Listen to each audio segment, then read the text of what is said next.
Mic Atherton ने बात तो सही की है और ऑब्वियसली अब सबको आहिस्ता आहिस्ता इन चीज़ों का ख्याल आ रहा है। ये है तो थोड़े दिन पुरानी बात, लेकिन अब ये वायरल हो रही है काफ़ी ज़्यादा कि हम भी यही कहते हैं कि अगर खेलना है तो जो उसूल हैं, जो स्पोर्ट्समैन स्पिरिट है, उसको सामने रखते हुए खेला जाए, वरना ना हो मैच। ये फिर पैसे के लिए सिर्फ ब्रॉडकास्टर्स के प्रेशर पे ये इस तरह से गेम कराना दोनों टीमों के दरमियान, क्या ये सही है? देखिए, माइकल एथर्टन एक दुनिया के टॉप राइटर्स में से शामिल है।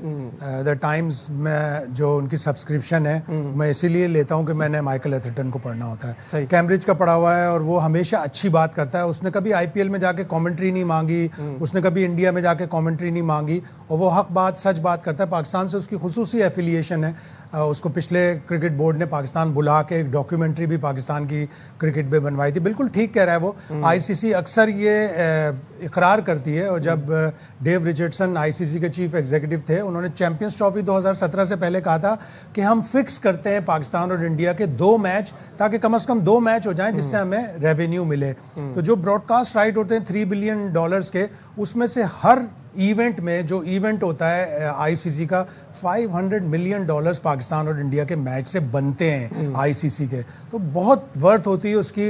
ऑल्दो कि अब सब लोग ये कह रहे हैं कि राइवलरी का टेस्ट खत्म हो रहा है, वो स्पाइस खत्म हो रहा है, लेकिन जो पॉलिटिकल सिचुएशन है वो उसको बनाती है, और काफी अरसे बाद ये मैच होते हैं। इसीलिए आईसीसी भी चाहती है कि पाकिस्तान की बायलैटरल हो ही ना इंडिया के साथ। बायलैटरल होगी तो मल्टीनेशनल का मजा भी खत्म हो जाएगा। लेकिन बिल्कुल ठीक कह रहा है एथर्टन कि अगर इस तरह खेलना है तो फिर 2-2 मैच ना हो किसी भी इवेंट में, और अगर खेलना है तो उसको प्रॉपर खेल की स्पिरिट के हिसाब से किया जाए। देखिए शाहिद साहब, या तो एक चीज़ है ना, या तो कंट्रोल किया जा सके। हम सब जानते हैं कि बीसीसीआई को इस वक्त तो कंट्रोल नहीं किया जा सकता, बिकॉज लायन शेयर वहाँ से आता है, पैसा वो जनरेट करते हैं, स्पॉन्सरशिप उनकी होती है, सारे ब्रॉडकास्टर्स भी वहीं से होते हैं, तो इस वजह से उनको कंट्रोल नहीं किया जा सकता। तो इससे अच्छा यही है कि मैच ही ना हो।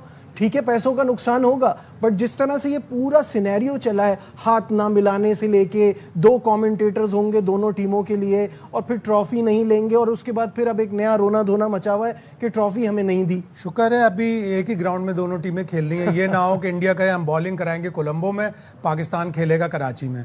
तो ये भी हो जाएगा कभी ना कभी, अल्लाह ना करे ऐसा हो जाएगा। लेकिन मजाक के अलावा इस तरह की क्रिकेट वाकई लोगों को काबिल कबूल नहीं है कि जिसमें खेल की स्पिरिट ना हो।